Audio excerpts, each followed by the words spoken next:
kiganiro kirabisamo nyine ku bantu bamwe na bamwe. Ibintu tubona, hari ibyo tubona bikatugirira umumaro, hari ibyo tubona nyine tukabyigiraho, kuko injugu ariko mu buzima bwanjye ni ubwa mbere nabibonye kuri YouTube abantu bari kubikora. Ndavuga ko nanjye wazabyiga nyine nkabikora. Rero ndi mu bantu bakunze kurya injugu, ariko sinkunze kurya ibigori nyine bisanzwe byokeje cyangwa bitogosheje wapi, ariko injugu zo ndazikunda. Ariko nkanga guhura na twa tuntu two hasi tutaturitse tuba turimo dukomeye. None bisa naho bincanze, ndibaza se naba naramubwiye ko ndwaye, undi nagapfuduye nkirukanka. Injugu zirabaye, injugu zirabaye. Nongere mvuge ku bintu by'aka kaburenda. Aka kaburenda ni inyamibwa bya hatari.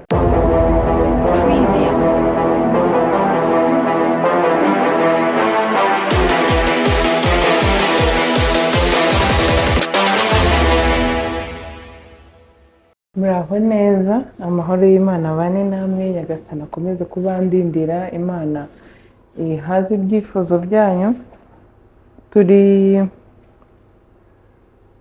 Uyu munsi turi tariki 31 z'ukwezi kwa mbere, saa 10:49 nibwo nkoze kino kiganiro.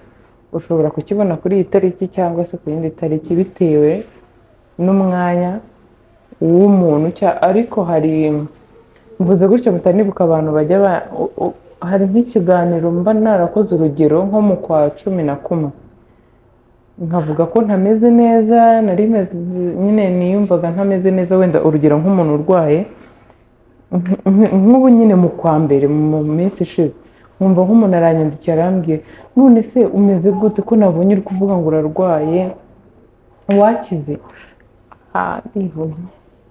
Wakize? None nyine nkibaza twavuga, kuko umuntu wabimbajije twari dusanzwe tuvugana, ariko ntabwo tuziranye byo ku isura, nuko yambwiye iwabo, abantu b'iwabo nsanga ndabazi, ariko we ntabwo aba muri Afurika. None bisa naho bincanze, ndibaza se naba naramubwiye ko ndwaye, nareba muri chat zanjye nawe nkabona ntabirimo, biranyobera. None nsanga ni ikiganiro cyanjye cyo mu kwa 12 yarebye. Bibaho. Hari iyo umuntu mudakunze kuvugana cyane, cyangwa se wenda ugasanga ntabwo umuntu abonye umwanya wo kuba yayitareba nyine ikiganiro uwo munsi, birashoboka bitewe na gahunda umuntu aba afite. Hakaba n'ubwo biba byakunze umunsi cyaporodingiyeho nawe akahita akibona. Ndetse no mu ba mbere ndi mu bantu bareba ibiganiro ibyinshi bikijyaho bimaze iminota 25 bitaranageza no mu isaha cyangwa mu minota 30. Rero abantu kuri isi ntabwo tunganya umwanya. Uyu munsi ni itariki isoza ukwezi kwa mbere. Narabashimiye uburyo mwarebye ibiganiro byanjye. Nagombaga gukora iki kiganiro mu gitondo, ariko ntabwo byakunze bitewe na gahunda zajemo, nyine hakazamo imbogamizi nyinshi. Kugeza aka kanya izo mbogamizi nibwo zivuyemo, birakunda. Ndashimira Imana rero ko byibura bikunze ko ikiganiro nari nifuje gukora uyu munsi kiba. Hano murabona mafite ibintu byinshi, mu kanya ndaje mbasobanurire. Tugiye gukora injugu, ariko mu buzima bwanjye ni ubwa mbere nabibonye kuri YouTube abantu bari kubikora. Ndavuga ko nanjye wazabyiga nyine nkabikora. Rero iki kiganiro kirabisamo nyine ku bantu bamwe na bamwe. Ibintu tubona, hari ibyo tubona bikatugirira umumaro, hari ibyo tubona nyine tukabyigiraho, kuko mfite icyizere ko biri buze gucamo nkazikora nanjye zikaba izanyazo. Kandi hari ahantu njya nzigura Cosmos. Ndi mu bantu bakunze kurya injugu, ariko sinkunze kurya ibigori nyine bisanzwe byokeje cyangwa bitogosheje wapi, ariko injugu zo ndazikunda. Ariko nkanga guhura na twa tuntu two hasi tutaturitse tuba turimo dukomeye, dufata mu menyo kandi igira ibibazo by'amenyo kubi. Rero ndabashimira ukuntu mwarebye ibiganiro byanjye muri kuno kwezi dusoje uyu munsi. Nanashimira Imana ko ndi mu bantu basoje uku kwezi amahoro, nkaba mfite abasabu nkamwe, kandi nifuza ko n'ubundi mwakomeza nyine kwiyongera cyane kw'ejo inshallah Nyagasani nadushoboza kugerayo nzaba nagiye mu kwezi nkunda, bana we, ukwezi kwiza cyane cyane, ariko nibinkundira nzabakorera ikiganiro mbabwire ku byo nasomye nanjye by'ukuntu abantu bavutse mu kwezi kwa kabiri bateye. Abantu muzareba icyo kiganiro mukumva nyine mwaravutse mu kwa kabiri, mukareba imico mufite cyangwa abantu mufite mu rugo bavutse mu kwa kabiri, ibintu nzababwira nimubona ari byo muzambwire muri comment. Mu gihe nzaba ndi kubabwira nzababwiramo nanjye ibyo mbona mfite n'ibyo mbona ntafite. Birashoboka ko hari igihe uba uvuka mu kwezi bavuga ibintu nk'icumi ugasanga ufitemo bitatu. Hari n'igihe uvuka mu kwezi nyine kubabaza ibintu bitari byiza kandi urabigira ugahita wigira wapi. Birashoboka. Ikindi murihangana, mu biganiro byanjye ibyinshi mwabonye ko nsigaye nkunda gukorera mu rugo, ariko akenshi mwumvamo amajwi y'abana. Murabizi ko mfite abana noneho njyewe n'ibindi bindi. Nimba ushobora nkazabereka video bari kumwe ari batatu, bafite ibikinisho bibahagije uko ari batatu, ariko uwa mbere n'uwa kabiri barifata bakarwanira ikintu kimwe, ukajya kumva ararize. Ubu bwo muri ino minsi ni ugukora dede akahita agwa. Ni ibyo bintu twibereyemo. Nimwumva umwana arize ntibibavangire, gusa bari na hafi yanjye hano, ngize gutya ndababona, niyo mpamvu mushobora kuza kubumva cyane. Twagiye rero hano ngiye gukoresha bino bigori. Ibi bigori ni ibikora injugu, ntabwo ari ukeneye kuzikora wagenda muri alimentation nawe ukashakamo bino bigori. Ni byiza ko ushobora kunyandikira n'ubundi mbaza ngo wabikura hehe. Ngewe nabiguze kurya nyuma Nyamirambo, hari supermarket ihari nabisanzemo, ariko no muri Simba bibamo. Nabibonyemo, ahubwo ngewe mbigura nabiguze nimugoroba. Nabiguze aho ngaho mbabwiye kubera ko niho hafi yo mu rugo kandi bwari bwije. Turakoresha biriya bigori n'umunyu n'amavuta. Aka nako ndibyifashishe nzishyiramo. Aka karoso rero mubona aha ngaha ni aka fake. Aka karamfasha gusiga amavuta mu masafuriya, ariko ni aka fake, ntabwo nagakoresha isafuriya yashyushye, kahita gashya neza kakahita karangira. Hari utwo nshaka kuzakoresha two mu gikoni, two nyine umuntu ashobora no gukoresha hashyushye, ntihagire iyi safuriya nyine ishyushye ntibiteze ikibazo, ariko naradushatse n'ahandi tubura. Abantu benshi badufite bambwira ko badukuye Tanzania, kandi Tanzania nta n'inshuti ngerayo. Niba hari umukunzi wanjye rero undeba ari Tanzania, uzambwire mwitumire. Ese iyi blender ngaho iyi ntacyo ngiye kuyimaza kano kanya. Aka ka blender ariko reka nkavugeho gatoya, kariho amazi. Aka ka blender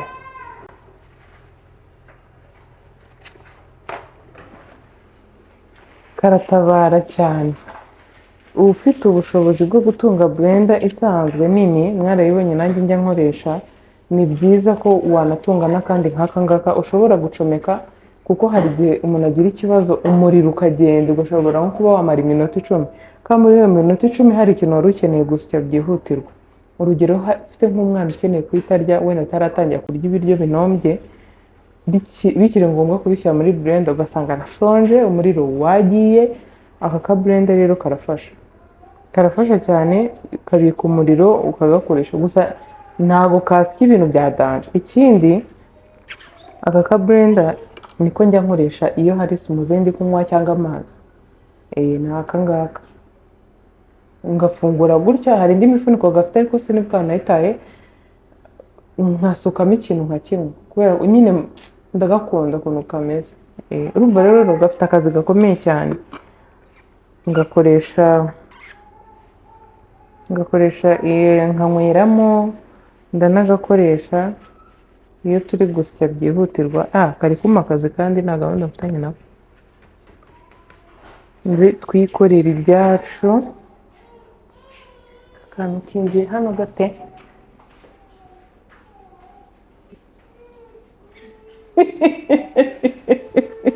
Uriya wese norese ntacyo ka ugiye he?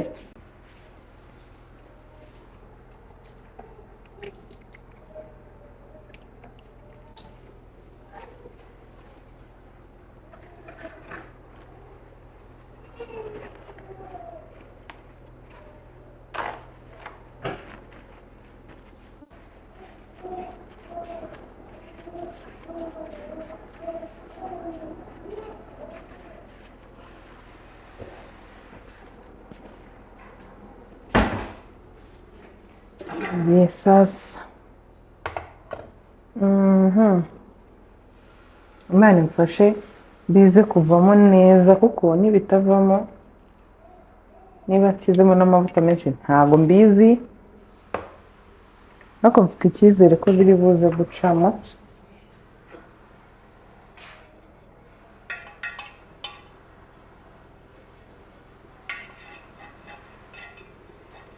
Urasiga nyine hose nk'uko amasomo nayabonye, ndashaka kuza kureba ko yafashe.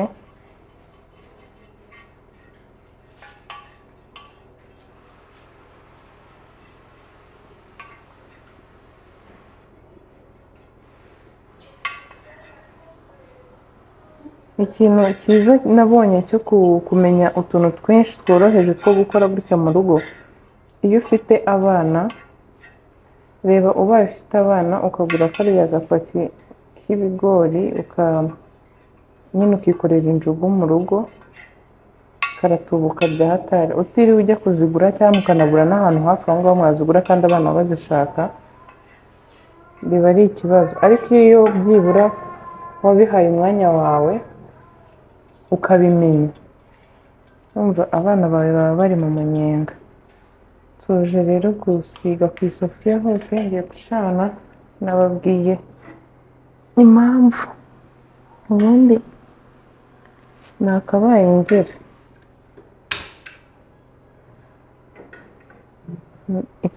Iki kibiriti rero mubona aha ngaha kimeze nk'imbunda, umwana w'inshuti witwa Kami yagikubise hasi, kiba kirapasutse. Kandi icyiza cy'iki ngiki ntabwo kijya gishiramo ngo uzagura ikindi, ariko nk'ubu bakimanyuye nyine gishobora gupfa, hari igihe urasa kikanga. Abantu muri bugikunde, icyiza cyacyo nyine ni uko urakigura mirere na mirere, ntabwo gishiramo. Mugikunze mwaza kumbwira, nkazabaha namba z'ahantu nagikuye, namwe mukihahira.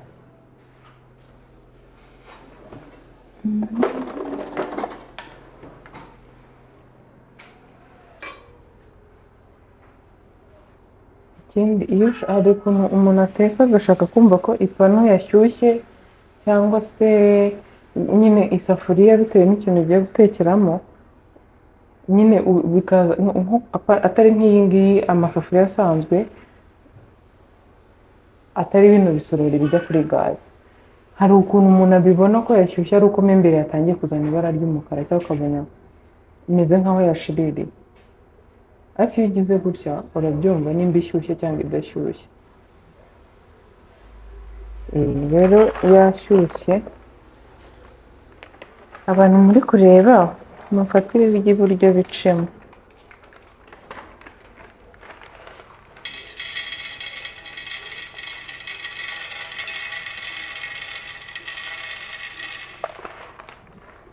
Gushyiramo ibigori bikeya,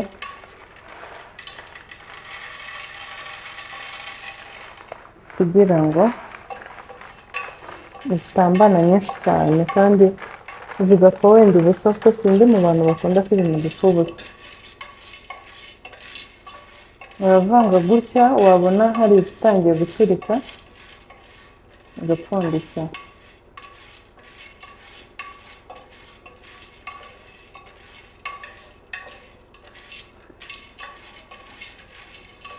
Abantu muzobereye guteka injugu, ni ukubera iki umuntu ashyiramo amavuta? Munsobanurire nanjye mbimenye, ni iyihe mpamvu? Ko mbona ndi kwibaza nimba binabaho ko umuntu nyine yazikora adashyizemo adashyizemo amavuta nimba bishoboka nimba bikorwa mu mbwira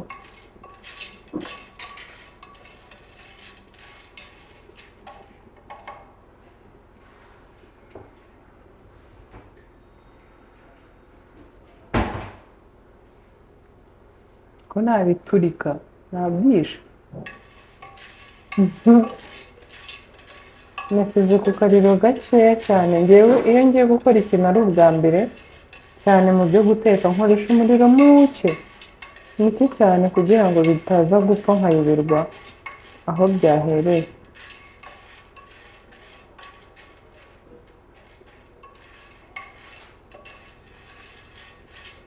ndabona bidaturika kandi mbiretse gakeya ndebe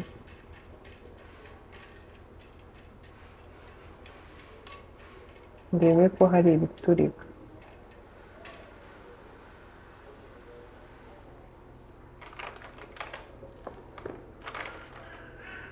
hariho abantu nabonye batekana n'umunyu gutya akahita aminjiramo umunyu cyangwa ihe ndikanze nari numvise yego byatangiye Franco waje ukaregera Bino ubereke fungure do ngiye gusindika gufungura aho rero aka mwabibonye urabizi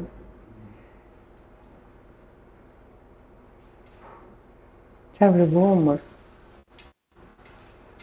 ngaho da ese ubu njye kuvuga ngo wagira gutya nkacishamo bidashirira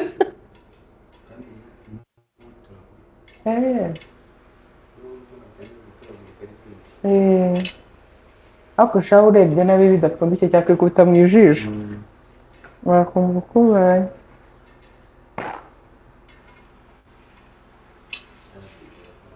birakora pe amasomo yaciyemo ko burya kuri YouTube ari sawa disi we bana rero mujye mureba ibiganiro byacu mubirebe mwumve uko Allô?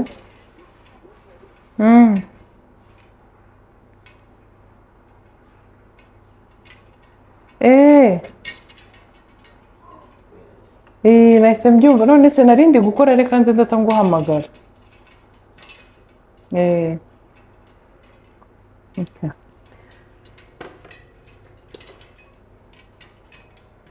Sasa biraturagurika gake gakeya.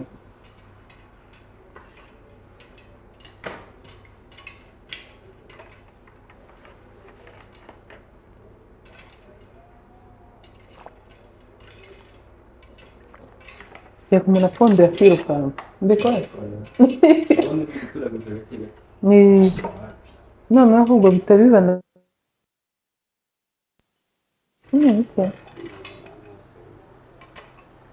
byakumena amazi ariko hari n'ibyashereresha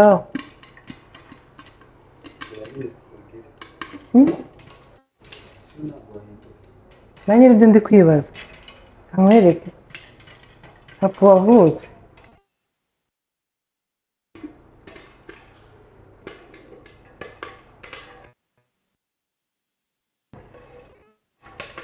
Hoda.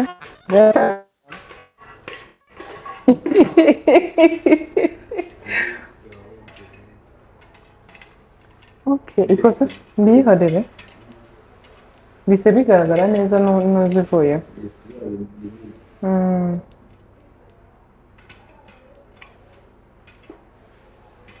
ariko hari ubutanzi ikosora ko ndi kumva biri kuzanamo akantu ko gushirira cyane ni umuhumuro wabyo ubundi ni agapfuduye nkirukanka injugu zirabaye nongere mvuge ku bintu by'aka kaburenda. Aka kaburenda ni inyamibwa bya hatari. Burenda yacu yaramenetse bagiye kuyoza ejo kiranyura cyo hejuru kirameneka, cyamenetse dutetse ibiryo kandi tugomba gusya. Mwumve, iyo nza kuba nafite akandi, ikindi hafi yo mu rugo nta hantu gahari, abana bari kubwirirwa ntafite n'uburyo bwo kwita ngenda, nta n'amafaranga nari mfite yo kuba nagura blender. Rero ku muntu bishobokeye, hari ibintu nyine umuntu aba agomba kuba atunze ari bibiri, kimwe ukakibika ahantu ubizi neza ko nta wundi muntu ugomba kujya kugifata utamuhaye uburenganzira. Ngaho da, kimwe kibitse ahantu umuntu adashobora kujya kugifata atari we umuhaye uburenganzira. Hakaba n'ikindi nyine kiba kiri aho ngaho umuntu nyine muba mukoresha kenshi mu rugo. Mu bantu bafite inzara zidasa neza, ngewe Neri ndimo. Ngewe ndi kumva mfite amatsiko menshi cyane, ndi kumva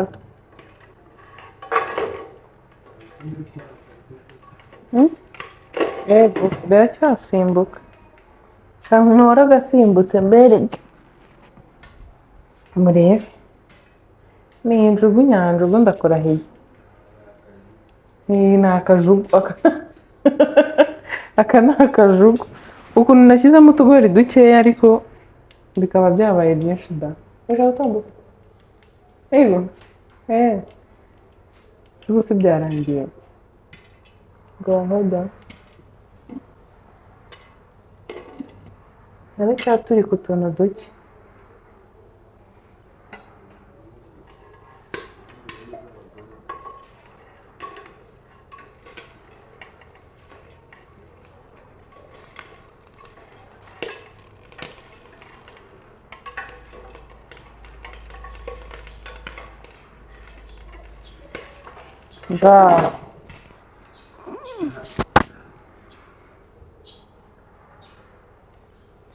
Kandekera kanzima, turafataho akanya hatagira ikintu kintaruke. Nkunda ubuzima, nikundira ubuzima. Nyavuga kuri bari abantu biyahura, yaba ubuzima bwabo bahitaga babupasa abandi bantu.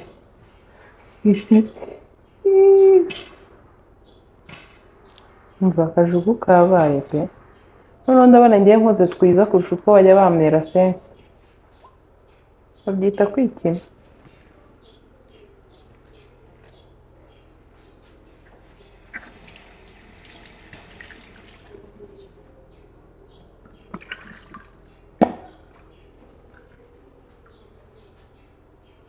Mfite ubwoba bwo kwita mfungudo, biracyaturika kandi najemeje.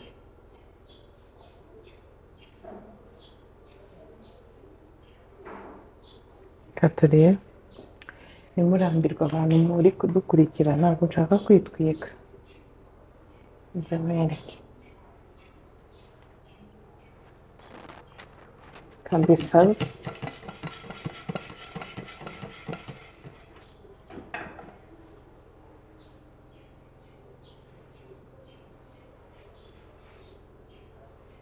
Ntakizamutse, bivuga ko byatushitse. Ahantu ngiye gushyira umufuniko kandi nyine bikeneye guhabaho. Ngiye gushyiramo umunyu nsimbirizemo hano kugira ngo bitama akazi karekare.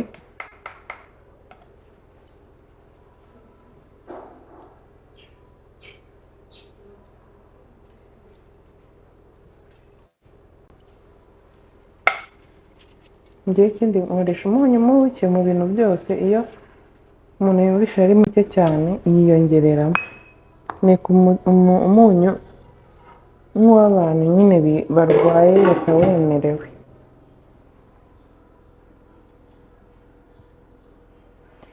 Ntabwo nkunda umunyu mwinshi.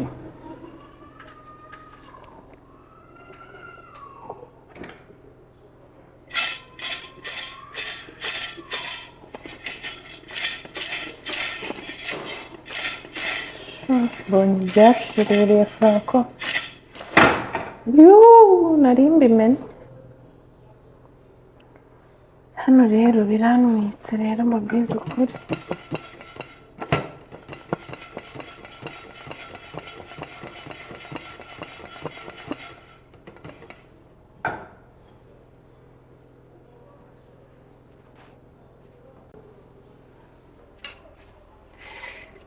Intoki zirafininnye.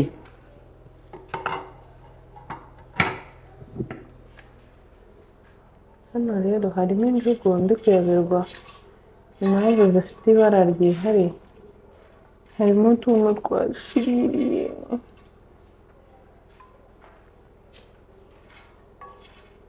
Ubu rero reka mbabwire abantu bazajya baza kunsura nzajya mbakorera injugu muzajye muba mubyiteguye.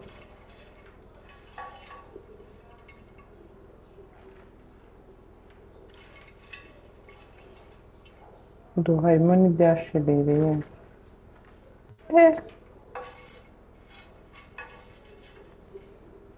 Ni ku nshuro ya mbere, ubu ninongera kubikora mu yindi nshuro bizaba bimeze neza cyane. Nzababwira nimara kubimenyera noneho namenye impamvu byanshiriranye, nzaza mbabwira ukuntu byagenze, ukuntu amasomo ya nyuma y'aho ngaho yagenze.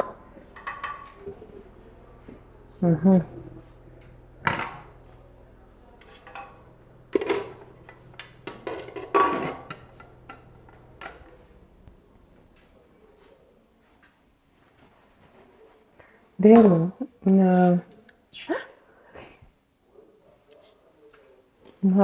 ntabwo hari akaboro nagombaga kugura ko gushyiramo zino njugu,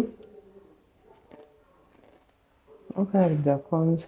Nari ko njya mu mujyi nkatugura, namara kuziteka nkazishyiramo, ntabwo byankundiye. Nzabatera story umunsi umwe n'impamvu yatumye ibintu bipfa uyu munsi. Ntabwo zimeze neza.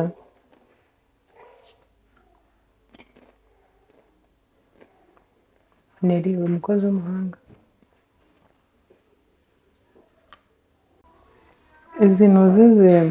Izi njugu zimeze neza nuko harimo akunyu gake cyane, cyakora nanjye itaza kongeramo agatunguru.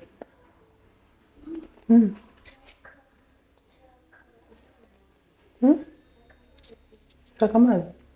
Ubaye nkuzanira injugu. Ntuzanire injugu. Ndaje mbiguhe, sibyo? Ndaje nyaguhe. Cyangwa akira.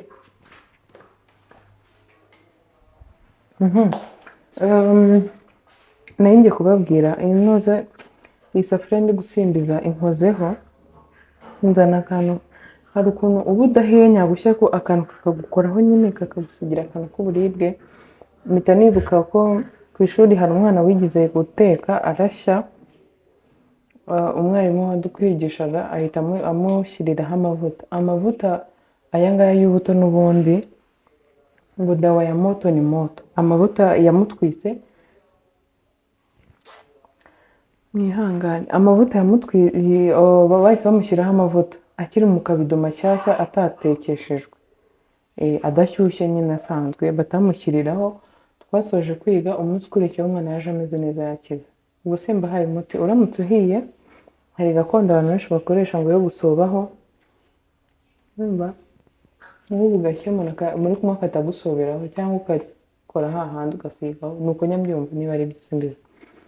Icyo nzi ni icyo cy'amavuta nabonye, amavuta batigeze batekeshaho na gatoya, yashyiraho umuntu akamererwa neza. Bagira mbabwiye ko ibintu nkoze biciyemo, ariko ntabwo bigenze neza cyane. Ndi kubona harimo izishiririye, hariya harimo izasigayemo hasi zitari nkeya nazo zitaturitse, kuko nabonaga biri gushirira cyane. Nkeka ko iyo nkomeza byari bushirire cyane. Rero abantu munkurikira mujye mukunda kuzikora, mumbwire ikintu ntakoze neza, nimba ari umuriro mwinshi watumye zishirira, cyangwa nimba hari ikintu nari gukora kugira ngo zidashirira, mushyire muri comment ndebe ukuntu bimeze. Iki kiganiro cy'injugu nicyo kidusoreje ukwezi kwacu kwa mbere. Nicyo kiganiro nkoze tariki 31 z'ukwezi kwa mbere. Ikiganiro cy'ikindi nagitangiye ari saa sita z'ijoro, ari mu kwa 12, kirangira ari mu kwa mbere. Nagikoze mu mwaka wa 2023, kirangira twinjiye mu mwaka wa 2024. Uwo munsi ndi kugikora nasabye Nyagasani ko yamfasha mu rugendo rugiye gukomeza ndetse rw'umwaka turimo ko rwazagenda neza. Kugeza ubu rero ntacyo nshinja Nyagasani, byose bimeze neza, ndashima Imana. N'iki rero ngikoze ari icyanyuma. Imana ninshoboza, buri tariki itangira ukwezi n'isoza ukwezi nzajya mbafite ikiganiro cyihariye, kuko Imana iba yadushoboje. Ubu hari abantu twatangiranye ku kwezi batakiriho. Rero twebwe ntabwo turi abadanje, nta n'icyo twahaye Imana kuba tukiriho, ahubwo nuko Nyagasani aba yahisemo gukomeza kudutiza ubuzima. Nibyo rero nabateguriye. Imana bamere umugisha, ndabakunda cyane. Abantu bamaye comments nziza muri kuno kwezi ndabakunda, namwe Imana bamere ibyiza, comment nziza muma kundeba n'ibindi. Imana namwe ijye ibivunjamo mu bindi mwifuza, namwe bamere. Mwakoze kunkurikira rero, ndabakunda cyane. Bye. Premium.